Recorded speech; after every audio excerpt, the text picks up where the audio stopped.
চকরিয়া পৌরসভা পুরো এলাকায় জুড়ে বিভিন্ন পয়েন্টে রয়েছেন কানেক্টিভ সড়ক। তারই মধ্যে অন্যতম সড়ক হচ্ছে চকরিয়া পৌরসভা ওয়াবদা রোড। এই সড়কটি একেবারে গুরুত্বপূর্ণ সড়ক, যার মধ্যে প্রতিনিয়ত চলাফেরা করেন হাজার হাজার পথচারী বিভিন্ন জরুরি কাজে, কিংবা ফার্মেসিতে যাবে কখন, নয়তো বা কাঁচা বাজারে যাবে এই রোডটি ধরে। তাই আজ সকালে হঠাৎ এখানে যানজট নিরসনে ব্যস্ত হয়ে পড়ল পৌর কমিউনিটি পুলিশ। চলুন দেখা যাক তারা কিভাবে অভিযান পরিচালনা করেন। দেখা যাচ্ছে ওনারা ফুটপাতে যেই অবৈধ দখলদার মুক্ত করার কাজে ব্যস্ত, তেমনি সময় উপস্থিতি হয়ে গেলাম আমি। চেষ্টা করলাম আপনাদেরকেও দেখানোর, তাই চলে আসলাম আর বিষয়টি উপলব্ধ করুন। সাথে সাথে পেয়ে গেলাম একজন পথচারী, তার মুখ থেকে শুনবো সেই বিস্তারিত তথ্য। চলুন। আচ্ছা, আমরা জানতে চাইবো যে আজকে যে এই যে ওয়াবদা রুট, আপনাদের এই যে ওয়াবদা অফিসের আওতায় যে রুটটা আছে, এই রাস্তাটা যে দীর্ঘদিন ধরে যানজট লেগেই থাকে, তাই আজকে পৌর কমিউনিটি পুলিশের পক্ষ থেকে টিম নিয়ে যে পরিষ্কার করলো যানজট, এটা কি কেমন হয়েছে বলেন? এই রোডটা হচ্ছে যে একমাত্র এটা জরুরি ভিত্তিতে, জরুরি বিদ্যুৎ অফিসের রোডটা যে কোনো তাৎক্ষণিক, যে কোনো জরুরি মুহূর্তে বাইরে গেলে গাড়ি ঘোড়া নিয়ে বাইরে যায় না। প্লাস এখানে যে দোকানদারগুলি বসে, অনেকে টাকা পয়সা নেয় সাঁড়া দিয়ে, বিভিন্ন ধরনের টাকা পয়সা লেনদেনের মাধ্যমে নাকি বসে। আপনাদের চোখে দেখলে তো আমরা ধরতাম, কিন্তু দেখতে পাচ্ছি না যে কে নেই টাকাটা। স্থায়ী বসার মতো সুযোগ কারো নাই। যে কোনো দুর্ঘটনার সময় গাড়ি একটা জরুরি ভিত্তিতে গাড়ি বাইরে হওয়ার সময় গাড়ি বাইরে যেতে পারে না, রিক্সা টমটম সবগুলো রোডটা পুরাটাই জাম করে রাখে। তাহলে এখানে হাসপাতাল আছে, জরুরি কয়েকটা জিনিস আছে, হাসপাতাল আছে, হাসপাতাল রোডও একটা রোগী নেওয়া যায় না। জরুরি ভিত্তিতে একটা গাড়ি বাইরে বিদ্যুৎ আগুন ধরছে, নিরসন করতে যাবে, দ্রুত করে যাইতে পারে না, রোডটা কোনো রকম ক্লিয়ার থাকে না। এই অটো রিক্সা টমটম এগুলি সবগুলো মিলে এখানে জাম করে রাখে। আচ্ছা, আজকে রুটটা যে ক্লিয়ার করলো, এই রোডটা ক্লিয়ার যেহেতু হয়েছে, এভাবে সারা জীবন আমরা থাকতে চাই, রোডটা ক্লিয়ার চাই, এই রোডটা যাতে ক্লিয়ার হয়। তার মানে আপনি বলতে চাচ্ছেন পৌর কমিউনিকেশনটা যেটা করছে সঠিক করছে, আপনারা সঠিক করেছে, এটা সঠিক ছাড় নয়, এটা সঠিক টাকার জন্য আমরা অব্যাহত চাই না। আপনার নামটা বলেন একটু। আমার নাম নুরুল আফসার।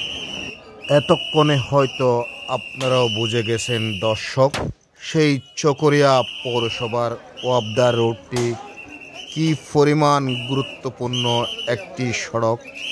এই সড়কের যানজট নিরসনে কমিউনিটি পুলিশের ভূমিকায় থাকা সব মানুষেরই এই বিষয়ে সম্মতি রয়েছেন। তাই আপনার মতামত কি অবশ্যই কমেন্টে জানাবেন। ততক্ষণে সাথে থাকুন A+ টিভি বাংলার পক্ষে। আপনার গুরুত্বপূর্ণ মতামত অবশ্যই কমেন্টে লিখবেন। চেষ্টা করব সঠিক উত্তর দিয়ে আপনাদের পাশে থাকার। দীর্ঘদিন ধরে পৌরসভাতে এই ওয়াবদা রোডটা সবসময় যে একেবারে যানজটে ভরে থাকে, তা আজকে দেখলাম হঠাৎ আপনারা সবাই যে এগুলো যানজট নিরসনে কাজ করতেছেন। আচ্ছা, এটা কে নির্দেশ দিছে আপনাদেরকে? আমাদেরকে টিউনো মহোদয়ের নির্দেশে এবং আমাদের সচিব স্যারের নির্দেশে আমরা সব সময়, শুধু এখন বলি না, আমরা সব সময় মানে এই সব মানে এখানে পরিস্থিত মানে আমরা সব সময় অব্যাহত রাখি এবং এখনও পর্যন্ত আমরা এই টিউনো সাহেবের নির্দেশে আমরা সব সময় পরিষ্কার হয়। প্রায় সময় দেখি যে যানজটের মধ্যে গাড়িগুলো জাম করে থাকে, যে আপনারা অন্য সময় দেখা যায় যে মানুষ যাতায়াত করতে পারে না এখানে বাজারে। আমরা যে টিমের মধ্যে মনে করেন আমরা যতজন আছে, রেস্টের টাইমের মধ্যে মনে করেন লাঞ্চের টাইমে চলে যায়, এরপরে তারা আবার চলে আসে এবং আমরা লাঞ্চের টাইম শেষে আমরা সবাই আবার এসে আমরা মানে সবাই পরিষ্কার করতেছি।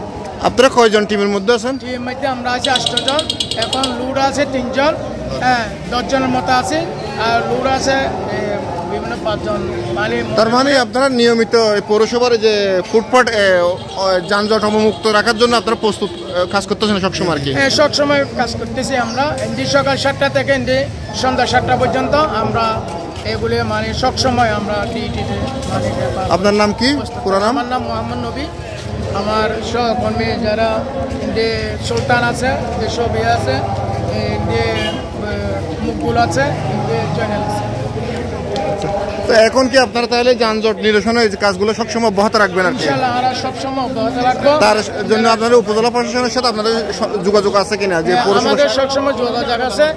সবাই কোনো ধরনের মানে চাপ আসলে আমরা সবসময় মহোদয়ের কাছে ফোন করি এবং আমাদের স্যার সচিব স্যারের কাছে ফোন করি, মুর্শিদ সাহেবের কাছে, এবং সবাই আমাদেরকে বলে হ্যাঁ যে নাকি মানে আমাদের সাথে মানে গাদ্দারি করবে তাদেরকে ধরে নেওয়ার জন্য এবং তাদেরকে চিহ্নিত করার জন্য। মানে অনিয়ম যারা করে তাদেরকে আপনারা ব্যবস্থা নেওয়ার জন্য এটা বলছে আর কি? জি।